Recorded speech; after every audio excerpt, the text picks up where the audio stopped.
So we're going to have our speaker, Adrian Budd, who is a teacher of politics at South Bank University, talking about China and imperialism today, for about 35 minutes, and then we're going to open it up for discussion. The stakes are high.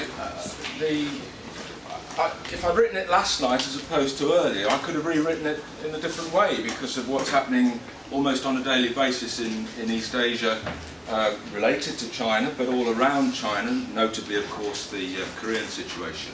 And this rapid change is captured in a number of Financial Times headlines. Now, of course, Financial Times journalists are both reporting what they see as the fact, but also trying to fire a warning shot.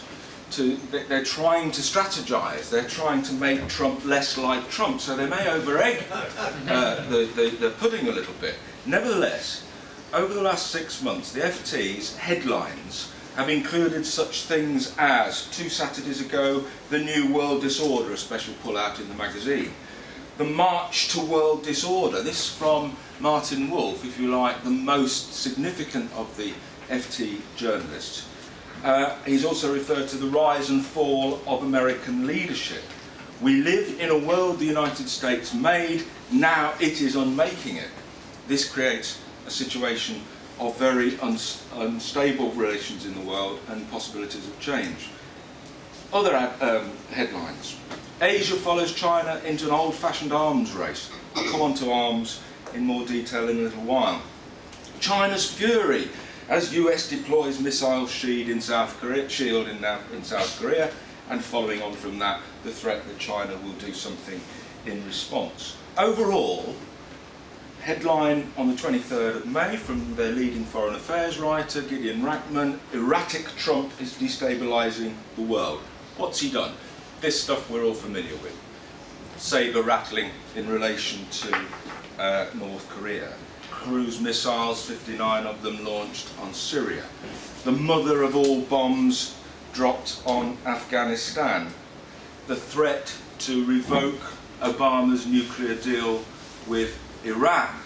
The pulling out of the rather feeble and pitiful Paris Climate Accord. And so on and so forth. Virtually everything he does begins to see a greater fraying or fragmentation of the world order the United States built after the Second World War. In trade, in economics, threatening trade reprisals and even pulling out of international trade agreements, including with its nearest neighbours, such as Mexico and Canada. In relation to here, NATO, now of course we're not all that bothered about NATO in a sense, but our rulers are, and when he claims that campaign that NATO is obsolete, and then later in May when he comes to Europe and he says that he won't abide by Article 5 of NATO, which is that if one of us is attacked, we're all attacked, that sort of thing. This provokes Angela Merkel to sum up many of the feelings amongst the rest of the world's ruling classes when she says, amongst other things, we Europeans must really take our destiny in our own hands, etc., etc. We have to fight for our own future ourselves. These are quite challenging arguments in relation to American power in Europe. So summing that lot up, Martin Wolf again from the Financial Times, it looks like the end of the US-led world order.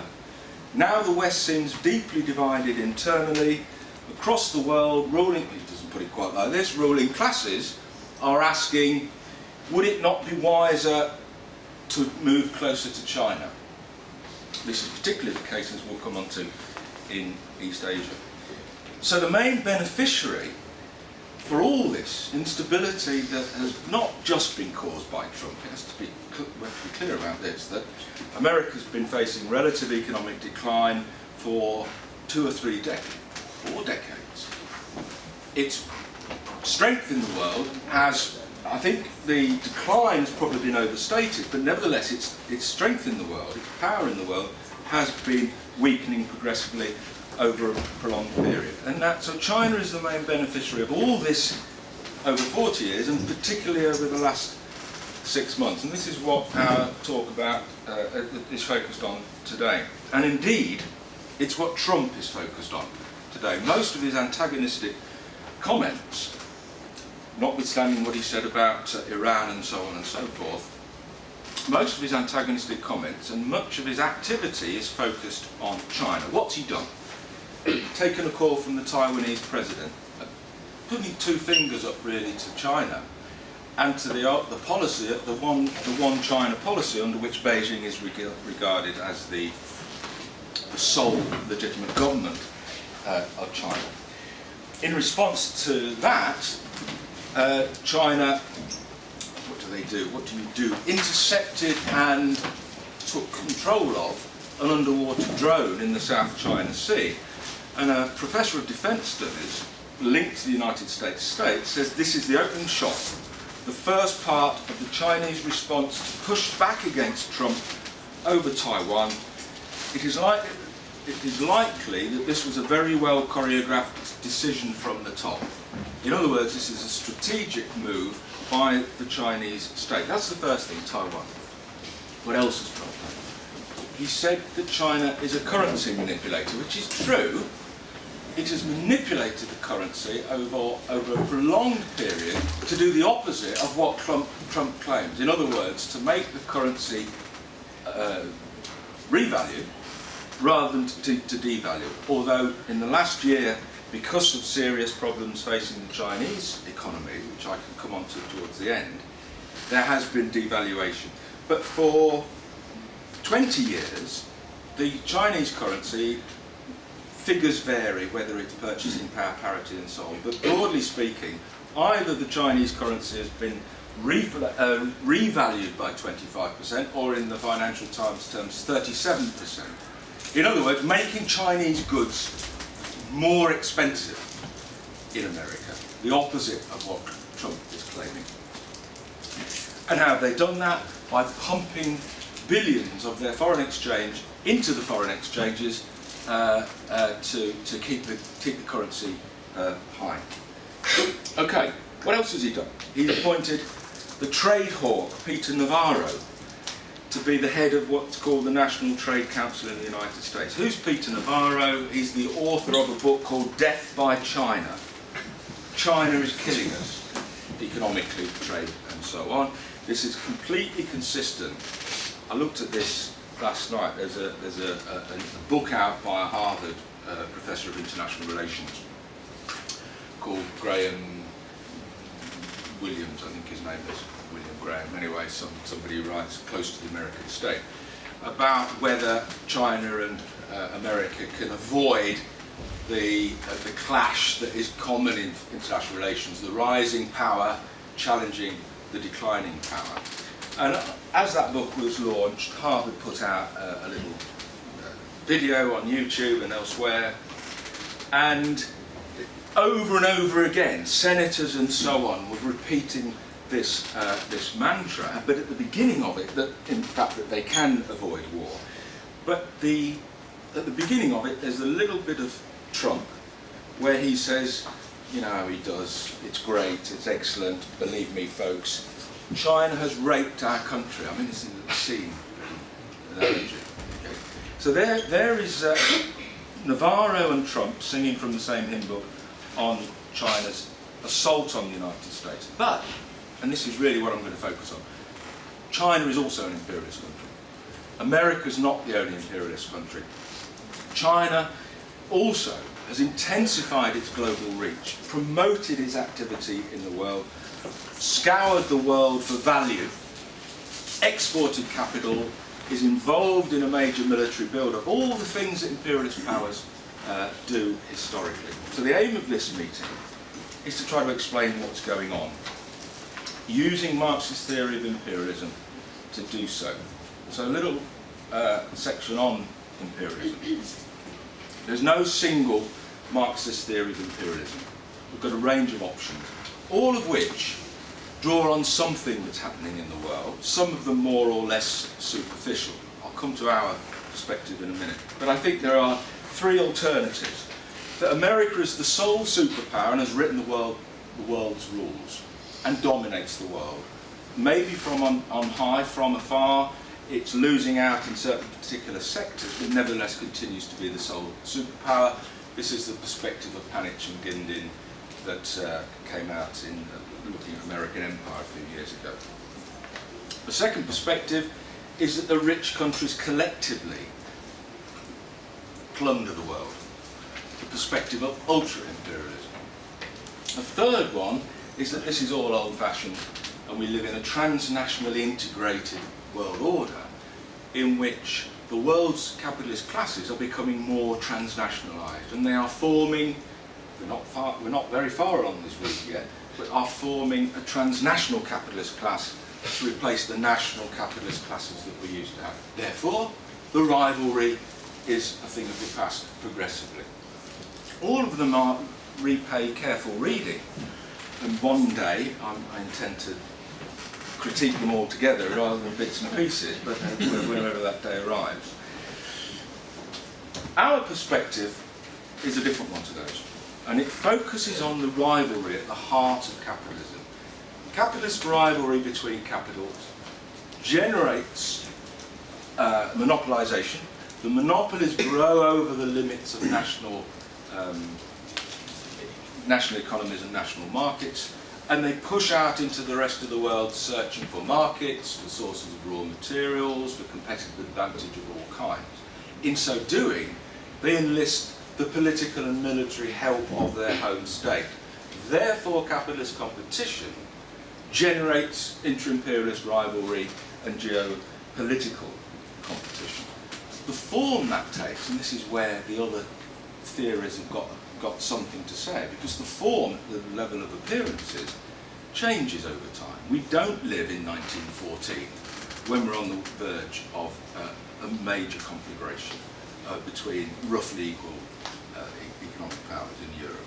We don't live in 1945 at the beginning of the Cold War between two massive super-imperialist superpowers. Nevertheless, underpinning all the different forms of imperialism remains rivalry. Intense rivalry, which in fact is intensifying even further at the moment, as we've seen with Trump and co.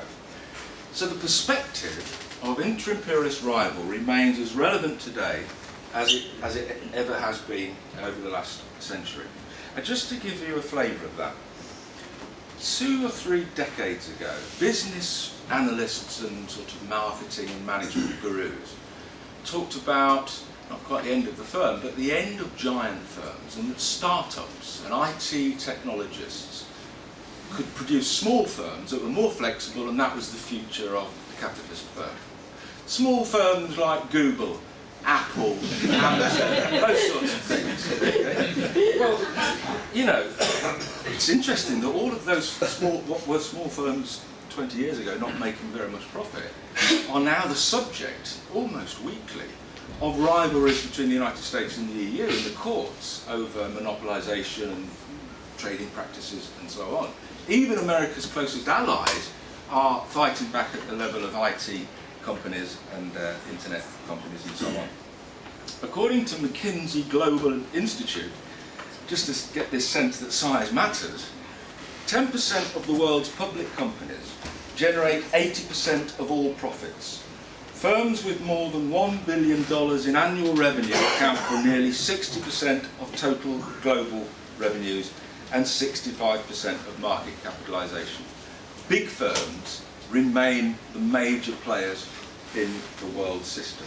One final fact on this, the 5 largest banks in America have increased their share of America's banking assets from 25% in 2000 to 45% today.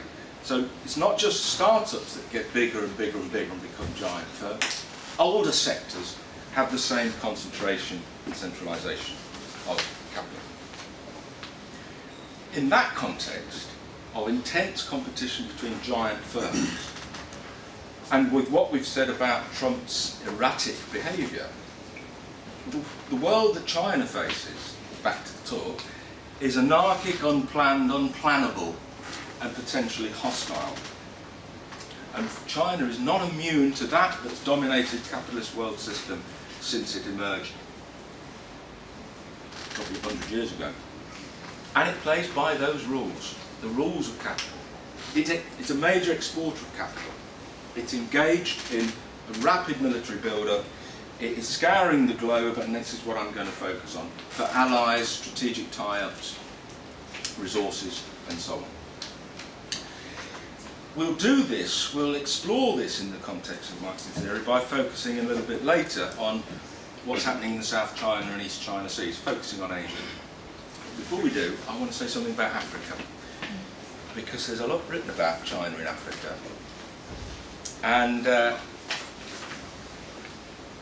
most of it, well, including what I wrote a few years ago, was somebody in the Financial Times put it hopelessly out of date. That map, which I used at the China Day School a couple of years ago, according to the FT, is hopelessly out of date. I'll tell you why.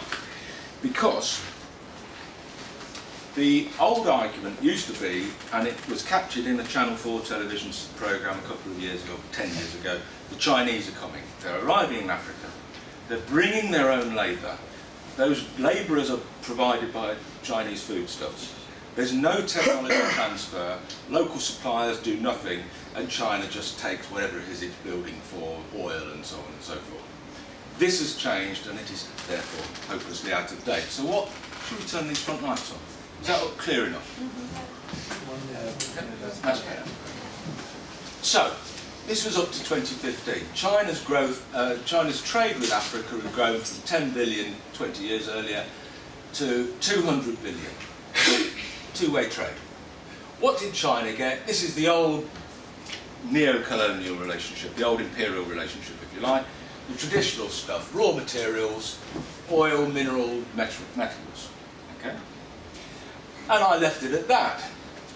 This one I kind of overlooked and ignored because I wanted to make a point about neo-colonialism. But what's clear now is that while that persists, that's what goes out to China. Predominantly, 80% of Africa's exports to China are based on those things. But what China is doing, because it faced hostility in Africa, is building infrastructure.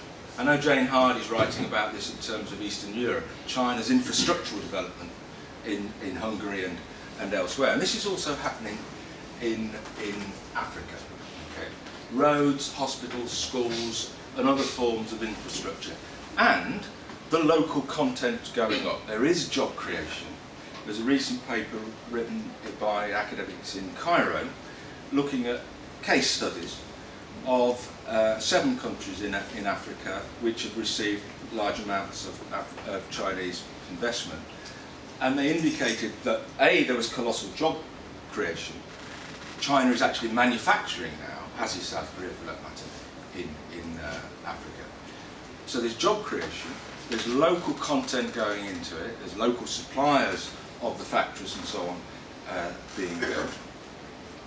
And that most of that is not in extractive industries. So China's diversified into a much more, away from a sort of classical plunderer, extractive industries, towards manufacturing. It still extracts value. It's still imperialist, but it is using its changed form to try to win friends. Therefore, it has established the China-Africa Cooperation Forum, Forum on China and Africa Cooperation. It has regular summits. In other words, it's seeking geopolitical advantage as well as simply resources. Lawrence Summers, who was an Obama Treasury type and World Bank, international financial institutions character, he said in the Financial Times recently, Chinese investment in Latin America and Africa now significantly exceeds that by the United States, the World Bank, and the relevant regional development banks put together. And this morning, I printed off the details, because so what if it exceeds that? What's the scale of it? Well, sorry about this.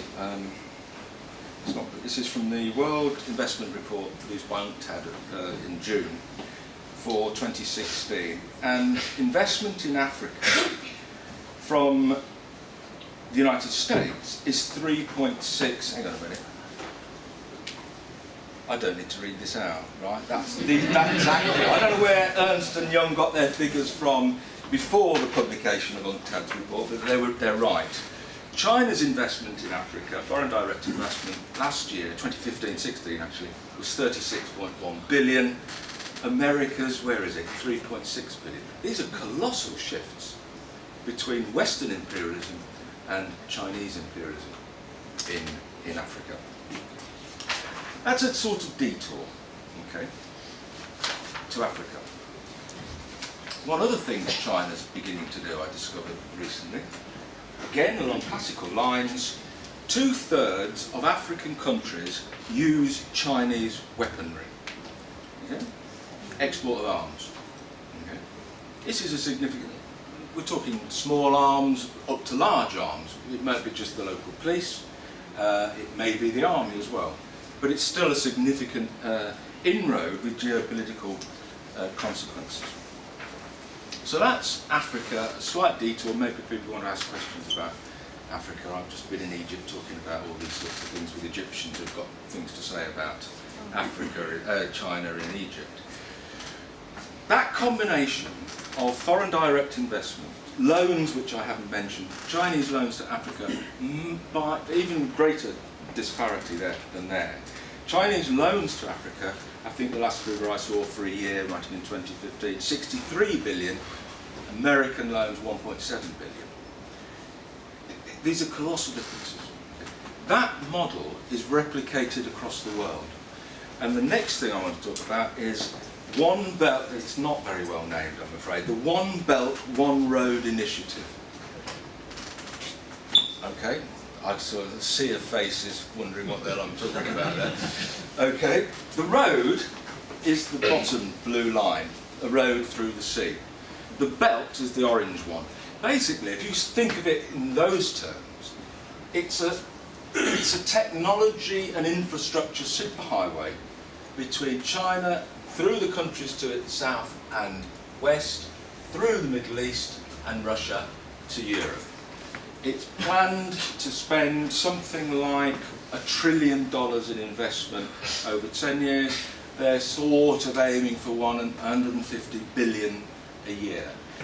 Infrastructure developments, ports, high-speed rail,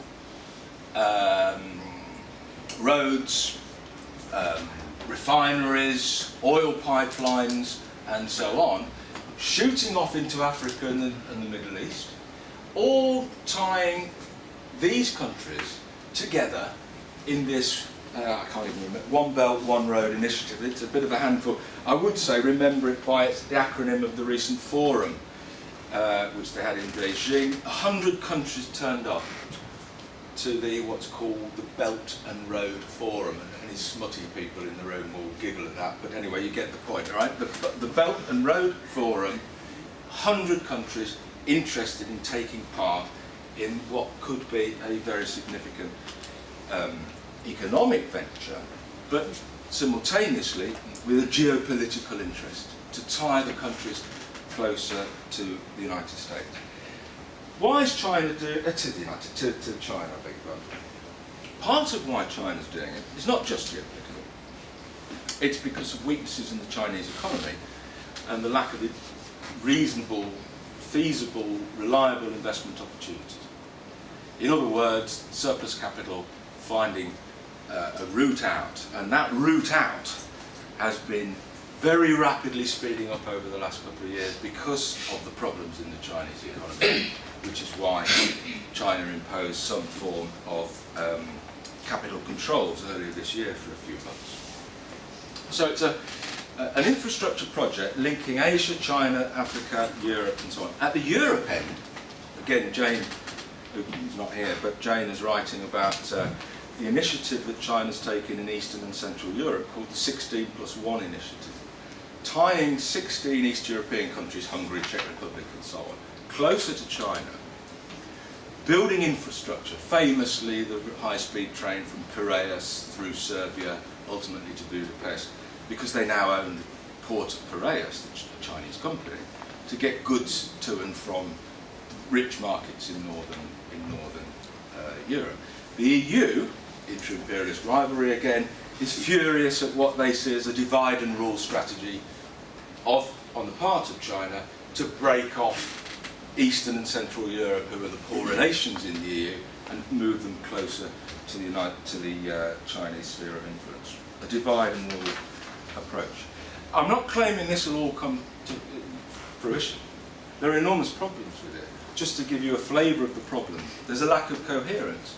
There's no overall central planning institution in China for this initiative. There's about 15. The Ministry of this, the Industrial Ministry, the Energy Ministry, and the Navy, and so on and so forth. Lack of coherence. Lack of interest by many Chinese corporations, because it's unknown what might happen with the investments. Is it going to work? Most importantly, I think, from a Marxist point of view, is resistance.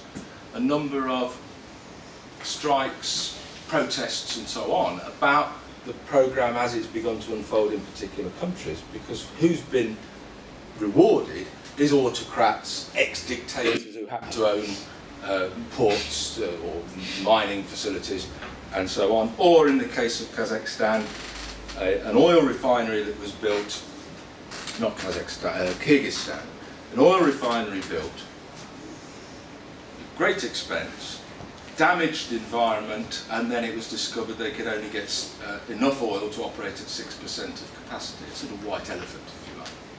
So this has led to protests.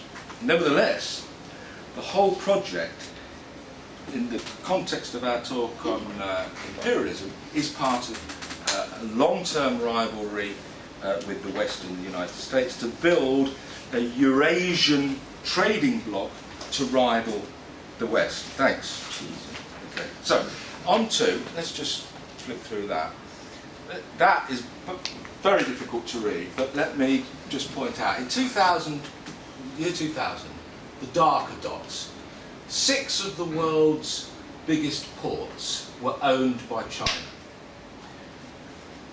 The slightly lighter ones, pink, are those that China's invested in. So basically next to nothing.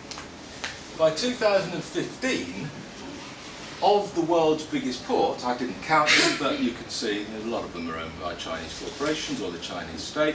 Many more, right down Barcelona, Piraeus and so on, are invested in by Chinese corporations. That's part of the road and the belt. Okay. Now the most central stuff. Well, even though I've only left it for the last 10 minutes, but anyway.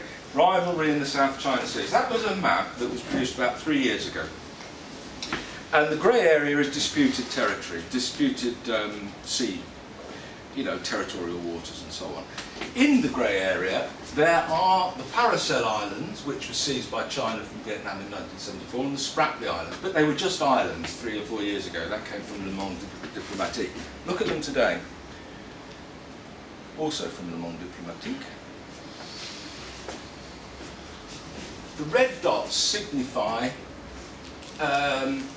disputed islets, rocks and reefs occupied. Now they've been occupied. And the squares where they have built military installations. All these were just dots. There was no military installations on them 2 or 3 years ago. The whole area has been militarised. Okay. Authors have written that the West keeps saying to China, you stop your militarisation in the South China Sea. It's too late, it's happened. The whole area has been militarised, not just by China, actually the yellow dots are Vietnam. Vietnam's on a binge in terms of building. What does it mean? It means building islands out of the sea. One might call them in military terms facts on the ground, but they're not, you see what I mean, they're not quite on the ground. Building airstrips, monitoring stations, radar and so on, ostensibly to monitor the shipping that comes through here, because 80% of Chinese imports and exports go through this area. But clearly there is a profound military dimension to this. Deng Xiaoping, 20 or 30 years ago, as China began this rapid industrialization and power projection, said, lie low and bide your time. They've bade their time, bidded their time, whatever you do with time. They've waited. And now, according to the Financial Times, China now seems more relaxed about bossing others about. The old Deng Xiaoping mantra is out of the window, and this is completely consistent with the analysis of imperialism. As you become richer, you become more powerful, and your needs grow for more resources. And bossing about is not a personal problem of Xi Jinping or any other leader, or indeed Trump. They are expressions of a system that's chaotic. So this is what's happening in the South China Sea. And why is China doing this? It's got a long-term maritime strategy to break out of the dotted orange line, which is the first island chain. Historically, the United States has tried to hold China in behind the first island chain. In other words, the United States is allied to this lot over here, it's got interests over here, and this potential superpower over there must be held back. China has now broken through, a couple of months ago, the first island chain with its new aircraft carrier. The strategy is for fast sea defence, deep blue water defence, to get out of the sort of shallows and influence the politics of the whole of Western Pacific. America's fallback position is the second island chain, with Guam, the biggest naval base in the region, as the main focus. It's also got the 7th Fleet based here, which is the biggest fighting unit in the world, apparently. 160 ships, 40,000 troops, and so on and so forth. The potential for conflict is very, very great indeed. And if you tie the two together, this idea of militarization in the South and East China Sea, and the building of ports all around the world, ports which have a dual function, initially for commercial purposes, but can be very rapidly transformed into military installations. And they've done that in Djibouti on the Horn of Africa and Gwadar in Pakistan. Initially signed a contract for commercial purposes, and now in Djibouti in particular, you are now invited to rest here with your navy until the year's up, whenever that may be. So there's a militarization that goes hand in hand. And it's one of the terribly depressing ironies of capitalism, that the more that a country becomes integrated with the global system, economic transactions and so on, the more it then spends on arms. And East Asia, Southeast Asia, is the most rapidly militarizing part of the world. The fastest growing military powers, those spending more and more, are China, Japan, South Korea. Vietnam's actually second, as it aims to become the workshop of the world. So all across the region, militarization's taking place, but simultaneously, because of Trump and the relative decline of America, the rulers are thinking carefully about gravitating towards China. So Australia, for instance, in 2010, its defence white paper said basically China's the enemy. In 2013, its defence white paper said we need to work more closely and more harmoniously with China, including in the sphere of the military. Vietnam has become warmer in its relations with the United States, including the potential opening of the sort of iconic Cam Ranh Bay military base that was big news in the Vietnam War, opening that up to the United States, but simultaneously recognising that it needs to resolve its problems to the degree that it can with China. So there's a hedging of bets that's going on across the regions. I would say something about TPP, but I will in 2 minutes. TPP was the most enormous own goal by the Trump administration. And for months I scratched my head and wondered why they'd done it. What was TPP? It was a free trade deal between 11 Asian countries and the United States to abolish tariffs between them by 2025. It's true that would then expose America to potentially cheaper imports from Vietnam and where have you, Singapore and such like.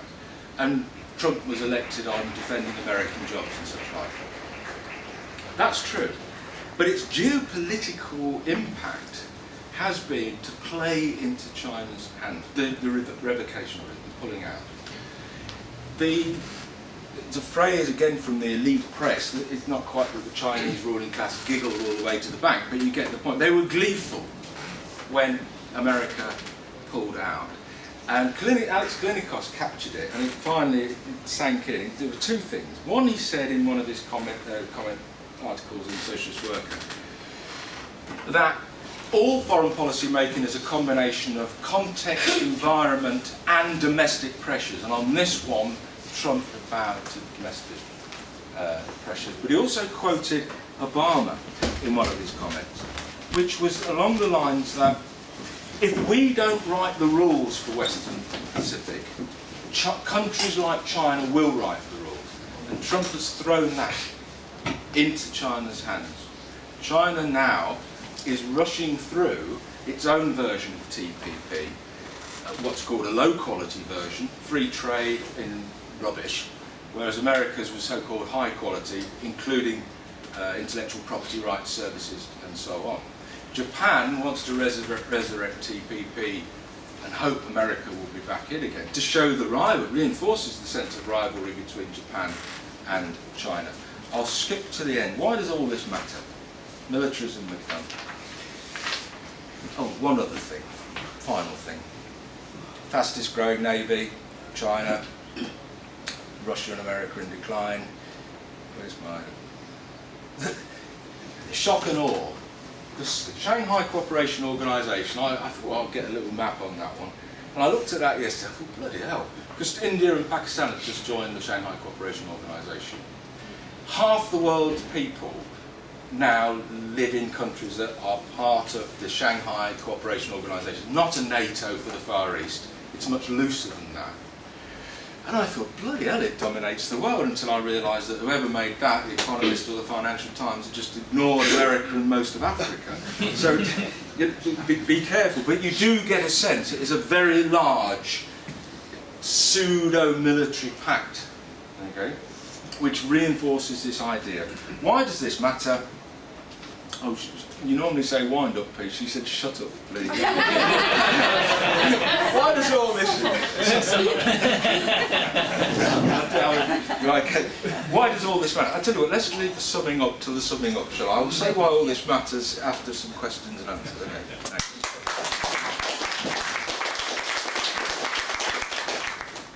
Look, for the people in the Financial Times who say that China is going to take over the world, they're absolutely right. And we've actually started with Leicester shopping village. We have to take it like this, because when it comes to asking the question, who runs the world order, our starting point is anyone can do it better than the West. Hiroshima, Nagasaki, outskirts. That's our starting point. But we don't stop there, because that's not the end of the matter. So I don't want to take anything to say that, you know, Chinese imperialism in Africa, whatever its ways are more benign. Because that rivalry, I mean, who is this person who went on the railway journey? There was a Tanzanian railway journey built by Zhou Enlai, okay, through Tanzania. So the imperialist rivalry has always existed, okay? But to put it in context, really, China has got, you know, its latest aircraft carrier was actually built by, it was a second-hand aircraft carrier bought from the Ukraine, wasn't it? When we talk about, you know, these imperialist rivalries, when we look at it, I just checked. Trump is the continuation of the pivot to Asia started by Obama. And then I just checked, I said I couldn't believe this because, you know, there was all these trade, etc. China was actually part of Bush's axis of evil. So this is the State Department thinking of the American ruling class throughout all of it. So when we talk about imperialism, I completely agree that it's an extension of Chinese growth economically. I just want to drop one thing in terms of my own experience in terms of Chinese growth in China, right? 25 years ago, friends of the family, you know, bought £3,000 of shares in Chinese companies. They were denominated in Hong Kong dollars, okay? Because at that time, there was no Chinese stock market. Today, that kind of money is worth 300,000 Chinese dollars, okay? Sounds quite a lot. But then you have to put in the context of the growth, because when they bought it 25 years ago, there were 10 companies. Today, there are 3. So at the same time, the shares in Shanghai stock market has expanded enormously as well. And there are bigger and bigger companies too. So when you talk about China, it's a population of 1.3 billion, isn't it? Its growth is still enormous. But as the companies become to rival Google, Alibaba, right? As the room for expansion within China itself has come to, I don't want to say has limited, okay? Because there's still the whole of the interior. When I was in China, I traveled between Xi'an and the land of the pandas. Sorry, I'll finish. Yeah. There were almost no cars on. There were like 20 cars on this huge, highway. So the state invests. But the question is China able to grow? So what I'm saying is that all its analysis is what has happened in China fits into our traditional model. Many companies, many failing, they get bigger and bigger, but as they get bigger and bigger, they rely more and more on the state, and then they come to the limits of what you talk about, America, Google, Alibaba. So really, you need the state which is linked with capitalism. What new economic world model, let's hope it's not a capitalist one, okay? Because there has been immense struggles in China, still small in numbers, but successful. That's the important thing in, all kinds of areas, workers, environment, so on and so forth. Women. Okay, so the comrade in the blue who'll be followed by the comrade in the purple shirt at the back. I was just going to ask a question, really, and it was carrying on what the gentleman, the comrade next to me was saying. He said we're not living in 1914.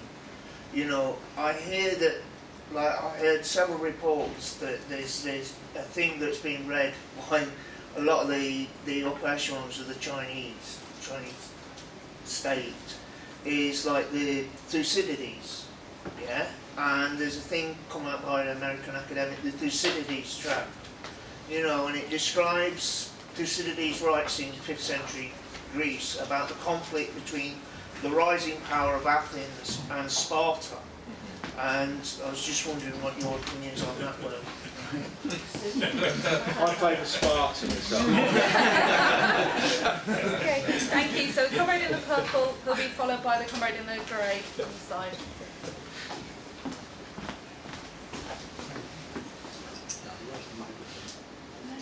If you just stand there and then just face everybody. Right, okay. Well, my question really is just a simple one, and that's about the military implications for this. Because while we say that America is a sort of fading empire, has been for several times, it's still the most dangerous and the most armed country in the world. And it's very interesting what we've had about China's expansion. But how do you see America? It could be like a wounded bear that's even more dangerous than it has been in the past. Thank you. Okay, so comrade in the grey who will be followed by the comrade at the back in the black check. Right. If I repeat something, sorry, I was like 5 minutes late. So yeah, I agree. America is still the world's largest military by far, and it's placed in like a odd relationship with China, as is Australia, which was mentioned before. They are the main trading partner to each other. Up until very recently, China's been the workshop of the world, and well, still is basically. So you've had Western companies invest a lot into manufacturing, which is being made in China and then made for Western markets. And with that, if a trade war is about to come out with the US, then that would have major implications, because it's like a sort of financial mutually assured destruction with them. China owns billions and billions in US bonds, whereas the US has all this manufacturing that's in China. There has been tensions, but from what I've heard, not to the extent that there could be. I mean, Rex Tillerson, for example, threatened to not just hold China back at these bases that they're building in the sea, but to actually push them out of the sea, which is quite a threat. Not to say that the US is going to do that, but there are think tanks in the US saying you should strike now because China's investing a shitload into their military and they will overtake the US as it stands right now in terms of how much they're investing. Yeah, and America's broken the white China policy by establishing relations with Taiwan. Up until now, America has like abided by this rule, which has meant that like they only have formal relations with China. But yeah, there have been quite drastic changes in the region over the past sort of like, well, since Obama really, like all of this stuff about like bringing manufacturing back into the US. Well, that actually started with Obama because the strike rate in China has grown extremely well, and also there has been like a conscious attempt on the part of the Chinese state to raise living standards in China and improve infrastructure, make sure that there's more of a domestic market, and now China's going towards more and more of this sort of like more highly skilled sort of manufacturing sector as well, more of a service sector. So they are definitely trying to kind of strengthen their own domestic market, and yeah, and the US, well, like it's now even more so, but it has for a while been like sort of pulling in the supply chains, like instead of having more and more of the manufacturing jobs being done in the US, as austerity has done its toll, and many of like the, for example, well-unionized car plants that many of us would know about in places like Detroit would be in like, you know, like Mississippi, etc.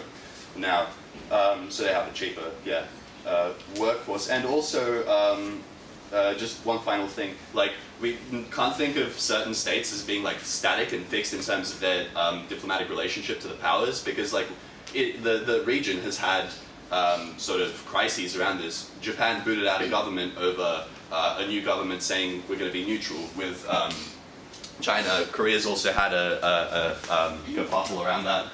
And Australia as well, where I'm from. The Asian Development Bank, Tony Abbott, extremely right-wing leader, went in there, and yeah.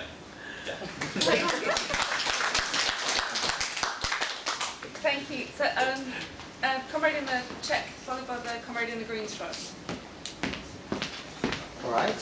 So I have a question, but first I'm going to mention a fact that's related to it. So recently, there was this story coming up of China investing over $800 billion in environmental friendly infrastructure throughout other East Asian countries, not their own. Also followed by a long period of investment in environmental friendly technologies in China in the last years.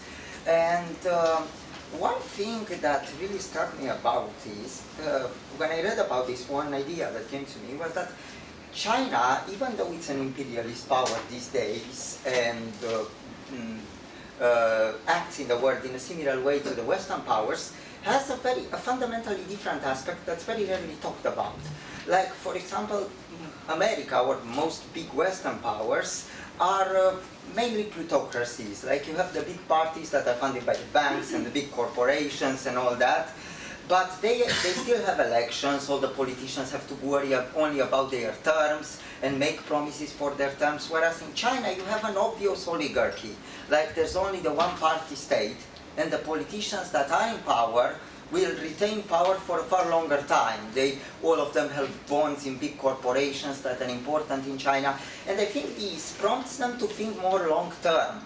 Like, as they know they will retain their power for far longer than a Western politician would, they think more about this kind of things, like environmental investment and avoiding climate change disaster, because they gotta keep their power for longer. And in a way, I think that might make Chinese imperialism a little bit more dangerous on the long term, in the future, than American imperialism. Just due to the, I just wanna hear your thoughts on this. I'm not saying this as a statement, but all I'm saying is they have an incentive to plan for long-term exploitation, as opposed to just just cave into some lobbying from the corporations for the short term. And this, I think, could be a huge danger as well for the working classes worldwide.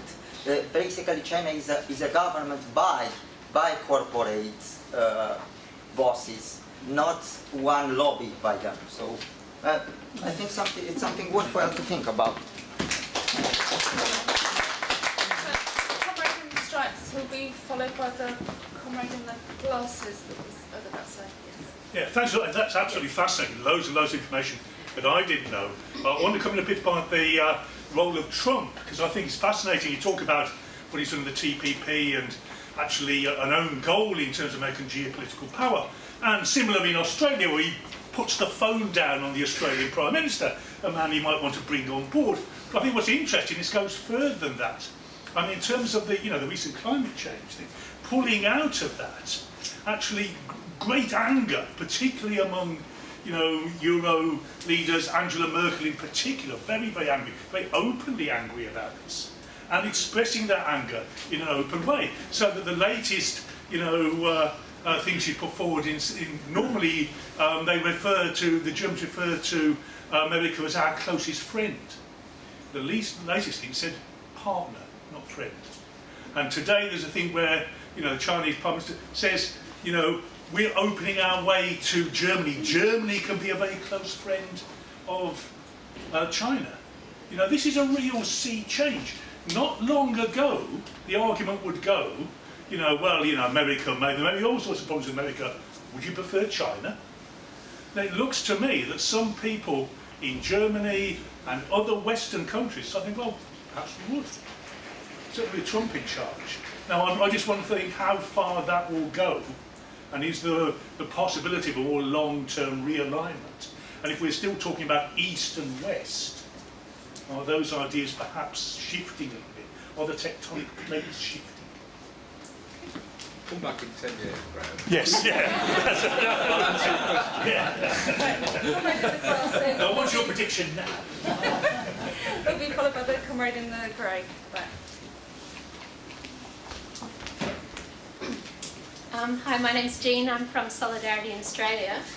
I remember at Easter when there was the standoff between Kim Jong-un and Trump about the weapons testing, and you look at these two absolutely crazy mavericks that have access to some level of nuclear technology at least, and the danger in that situation is so palpable. But I think what we have to say is actually the personalities, as was said in the talk, the crazy personalities are nothing compared to the dynamic of imperialism which actually drives it. Because I think it's really fundamental to understand the danger implicit in the dynamic where the US's economy is going down. But I think the graph that we also need in the talk is about the size of US military spending, because remember in the lead up to the Iraq War, the project for the new American century was an understanding that as the US declined economically, they were going to throw everything at the military solution, which is, as we've seen in all the maps, to hem in China, to use the military to stop their expansion. And that's the danger in the dynamic, is that actually that can break out into war. So I think, as socialists, we have to understand not just the maverick danger of the personalities, but this is a very frightening dynamic. And in terms of Australia, I think it's you get a really good sense of how crazy the dynamic is, because it's true. Australia has so much export trade with China, very interested in one belt, one road, we're just down here, etc. Economically, there's everything to go with in China. But the truth is, the Australian ruling class is wedded to US bases, interoperability, training with them. We'll get thousands of troops down to Darwin. We'll bomb Syria in order to maintain that US alliance. And it has very, very clearly picked its side. So there's a huge schizophrenic contradiction there between the economic dynamic and the military dynamic. But I think we need to understand the size and power of the US military is still a fundamental force, and that's what creates the danger. And for anti-war campaigners in Australia and elsewhere, the challenge to actually try and kick out the American bases, to fight against militarization, to understand the danger that this represents for world peace, and that we actually need to get rid of it and fight for a peaceful world.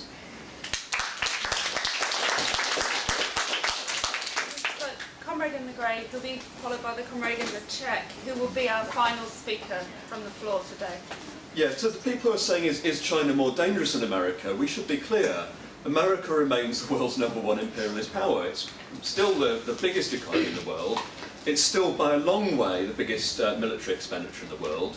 And of course it's Donald Trump who is threatening to invade North Korea at the moment and waging war in the Middle East. So we should get this in proportion. American imperialism remains the main enemy on a global scale. What we're talking about though is a long process of decline of American hegemony. And this has taken place throughout the post-war period. One of the differences with the last wave of powers to break through in China is that if you look at the last wave of powers, predominantly Germany and Japan, they broke through under the American military umbrella. They became economically powerful, but didn't have the same kind of confrontation that China is now undergoing with America. And China more and more is beginning to assert itself militarily outside of that framework of Cold War competition that we had up until the fall of the Eastern Bloc. And it means China is more and more engaging in confrontation and asserting itself on a global scale. One of the most bizarre things that happened was at the Davos summit, this gathering of the great and the good from around the world, the great and the bad, sorry, around the world. China says, well, Trump's been elected in America, we're taking up the mantle of global free trade now. We're the defender of globalisation on a world scale. You see these clashes beginning to take place. The second point, just briefly I want to make, which Adrian didn't have time to talk about, how sustainable is China's economic rise? And this is something that we have to begin to talk about. China's rise is very impressive, but it faces certain limitations. The first one is if you look at what's happened to Chinese profitability. Chinese growth was premised on rates of accumulation not seen in the world since the Industrial Revolution in which Britain broke through. 50% of output in China was reaccumulated. And part of the consequence of that is a massive build-up of unprofitable capital and unprofitable investment in China. Second factor limiting China's growth, as the Chinese growth rate began to decline, the Chinese government unleashes a wave of credit in the Chinese economy never seen before in history. The equivalent of an entire year's global output built up in debt in the course of 10 years. The third limit, Chinese growth was premised on low wages, high levels of exploitation. As that's beginning to run into limits, the Chinese state is forced to confront the question of how it moves to a high-income economy and away from the old model that it pursued. None of these things are straightforward. They all introduce enormous instability and problems into the situation. Doesn't mean that China's economy is going to collapse overnight or anything like that, but we should understand its growth in a context of global chaos, both at the level of geopolitics and at the level of economics. It's a huge shift in the world system, but it's a shift that will introduce new instability into global capitalism, and it's a situation in which the left will have to talk about how we take advantage of the divisions between the imperialist powers and how the struggles in China among the working class can grow and point in a different direction.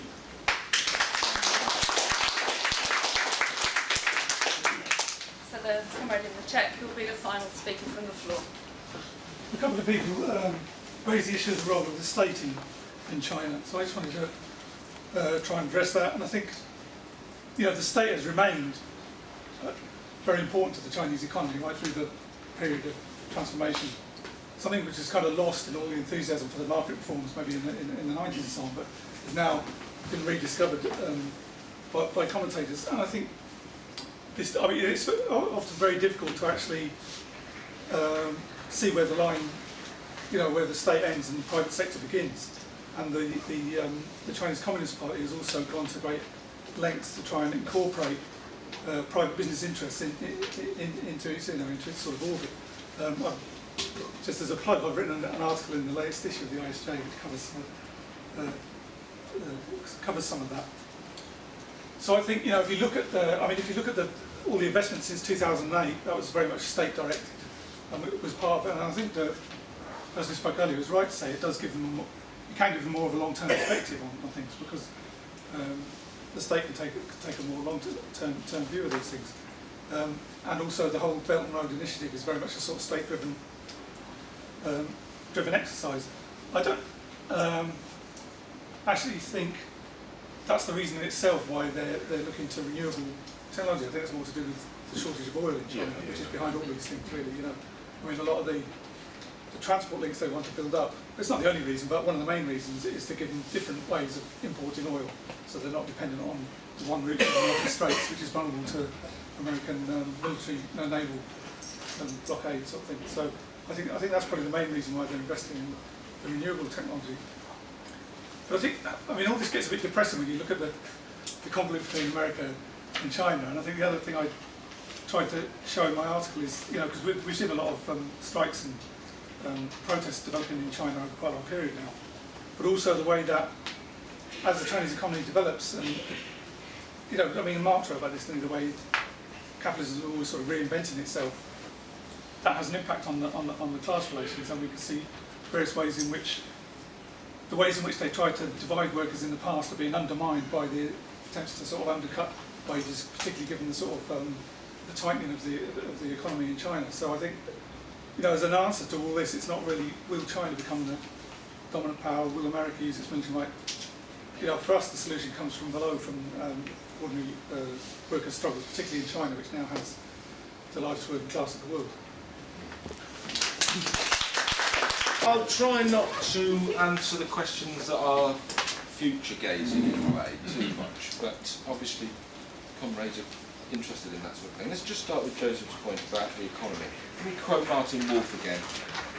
I do read other people besides Martin Wolf, but anyway. With a huge debt overhang, short-termist lending, quantitative easing, and therefore an extremely fragile financial system, the danger is that the 2008 crisis will be replicated in the coming years. Many now think a Chinese financial crisis is imminent. It will be global, but with China, not the US, at its heart. That's the prediction, that's the fear. And that takes us to the concept of totality. It seems to me that people think in terms of direct relationships. Is America better than China? Are they facing up to each other, and so on? I think the question of totality is vital when we think about China in the world. And I'll give two examples. One is the question about the state-owned corporations, enterprises. Are they state capitalist? How do we fit them into the picture? The picture is, if we start with the totality, we see them as operating as essentially capitalist organisations in large part, to the extent that the ones that make a loss, colossal losses, do not go under because they're propped up by the state. There is a logic because they provide infrastructure for the rest of the private market. So there is sections of the Chinese economy. For instance, the Pearl River Delta, the very high-tech, multitude of cities have grown up there in the last 20 or 30 years. Only 4% of the corporations there are state-owned. And yet it's the state-owned sector elsewhere that helped build the city.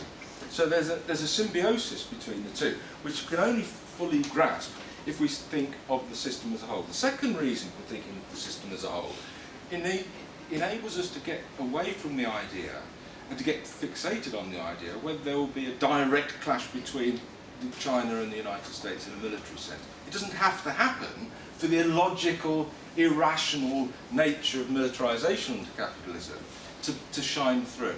The Cold War, there was one instance when the Soviet Union and the Americans fought against each other. They nearly did in the Cuban Missile Crisis, but in the Korean War they did.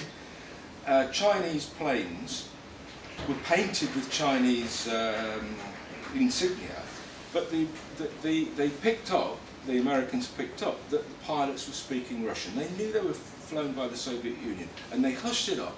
They didn't want to go to war with each other. Nevertheless, the Cold War was replete with wars all over the world that had a confrontational Cold War aspect. As Obasanjo said, the ex-Prime Minister, autocrat of Nigeria, said the problem with the Cold War is that Africa was flooded with arms by the superpowers, and that little local skirmishes that could have been resolved by a bit of diplomacy became protracted, bloody engagements because of the arms that the outside world had put in. That's the situation we face, it seems to me. I don't think we'll see a direct confrontation, but we will see lots of proxy confrontations. The danger is, of course, as we're seeing with Trump and North Korea, that we could, by an accidental miscalculation, we could provoke something worse than that. And that's the two comments on totality. which I hope addresses the question of whether state capitalist forms are capitalist and so on, although it wasn't framed in those quite that way. This is not 1914. There's a very easy answer to this. It is not 1914. We know it's not 1914. There's a slightly more complex one, which is the form of inter-imperialist rivalry might change. In 1914, 6 roughly equal powers, who can each calculate if they got in quick they might win, confronted each other. By 1945, that was a prolongation of the 1914 war, afters. By 1939, rather, the Second World War was a prolongation of it. But 1945 is a different form of inter-imperialist rivalry, the Cold War, and that gives us the impression of parts of Kautsky, the idea that the West has grown together and overcome rivalry. Actually, that was because there was a superpower sitting on top of it. So it's true it's not 1914, and in my view, the nature of the world order is just as volatile.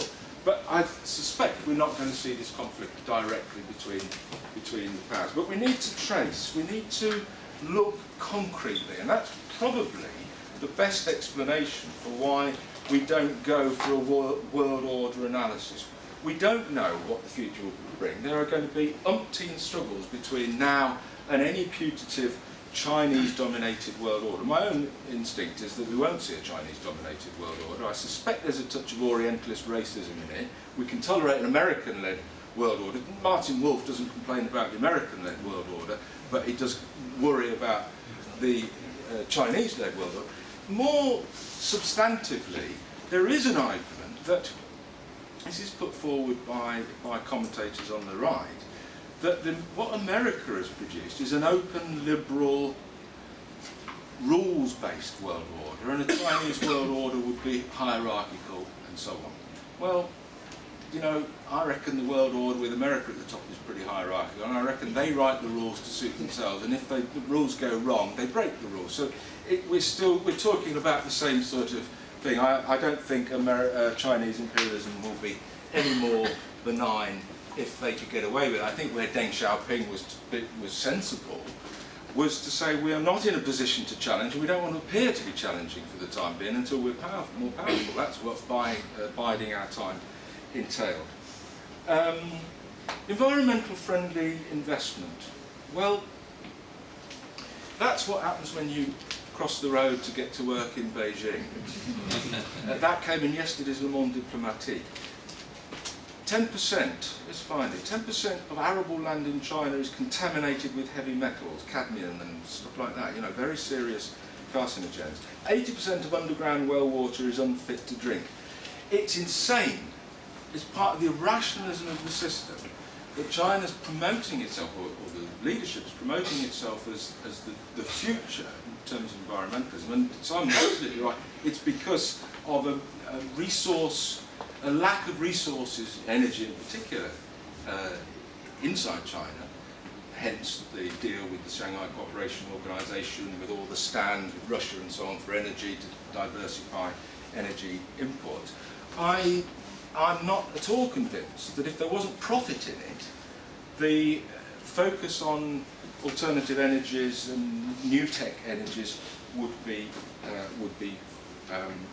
the heart of what China's trying to do in parts of Africa and so on and so forth.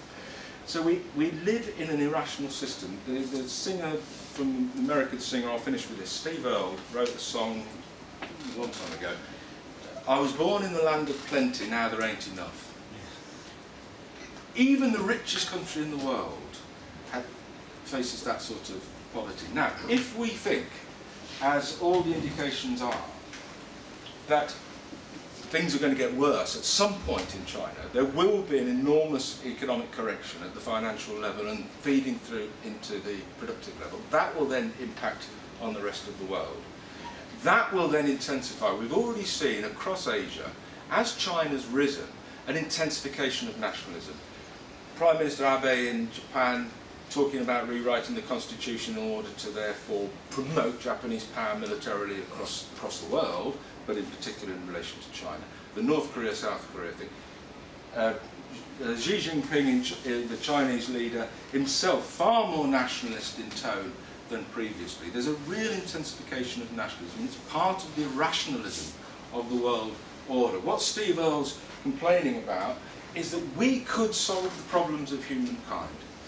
We do live in a land of plenty in many respects, but where is the money spent? It's spent on arms, it's spent on ghost cities, on irrational infrastructure development that is going to go nowhere. We need a change of the world. We need to prepare ourselves. The point of meetings like this is, you know, Trotsky once wrote that mathematics is the most abstract of science. There's no obvious relationship between mathematics and our daily lives. Of the social sciences, international relations is rather abstract. It's really generally written by people close to the State Department or foreign ministries, to, as one author put it, to give them a compass to navigate the choppy waters of the international system, to navigate rivalries, if you like. So when we talk about the international, there's no real purchase. What can we do about it? That's the problem. Well, we can prepare ourselves. We can make the argument that Marxism's got the answers to these things. It can explain the world better. But we can also say that we can do something. On the radio this morning, some bigwig in the military was being interviewed about the Chilcot report. And he said, you know what, we now think twice about our engagements because of the Chilcot report. Well, whether you believe him is another matter, but clearly it's in their minds. It's in the minds of both the troops. Do we want to face 20 years down the line criminal charges? Why do they think twice about the Chilcot report? Because we bloody well campaigned against the war and made it difficult for Blair and so on and so forth. So even at this rarefied level of interstate bargains and the mega rich, we can have an impact if we engage, organise and take to the streets, demonstrate, join unions and all the rest of it. So I'll leave it at that. And in terms of resistance to imperialism, there's a whole series of courses, of talks, later this afternoon, in which resistance in the Middle East is talked about. I suspect we should go to those to find what people are doing. Simon's mentioned it to some degree in China. What people are doing on the streets to organise against this, so that we can all learn and grow together as an international movement.